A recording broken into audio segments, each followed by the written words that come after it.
أعوذ بالله من الشيطان الرجيم. بسم الله الرحمن الرحيم.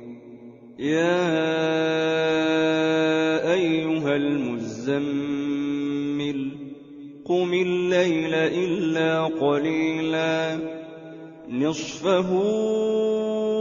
أو انقص منه قليلا أو زد عليه ورتل القرآن ترتيلا إنا سنلقي عليك قولا ثقيلا إن ناشئة الليل هي أشد وطئا وأقوم قيلا إن لك في النهار سبحا طويلا واذكر اسم ربك وتبتل إليه تبتيلا رب المشرق والمغرب لا إله إلا هو فاتخذه وكيلا واصبر على ما يقولون واهجرهم هجرا جميلا وذرني والمكذبين أولي النعمة ومهلهم قليلا إن لدينا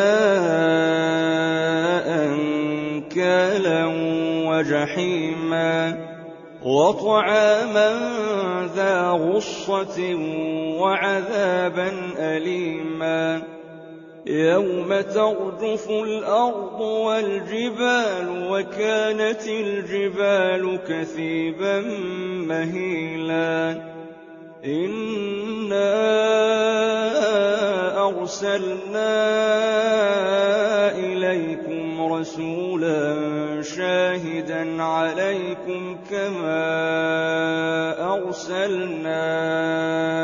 إلى فرعون رسولا فعصى فرعون الرسول فأخذناه أخذا وبيلا فكيف تتقون إن كفرتم يوما يجعل الولدان شيبا السماء منفطر به كان وعده مفعولا إن هذه تذكرة فمن شاء اتخذ إلى ربه سبيلا إن ربك يعلم أنك تقوم أدنى من ثلثي الليل ونصفه وثلثه وطائفة من الذين معك والله يقدر الليل والنهار علم أن لن تحصوه فتاب عليكم فاقرؤوا ما تيسر من القرآن علم أن سيكون منكم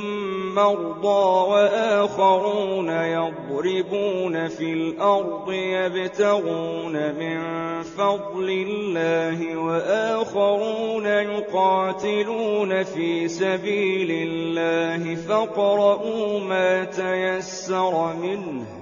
وأقيموا الصلاة وآتوا الزكاة وأقرضوا الله قرضا حسنا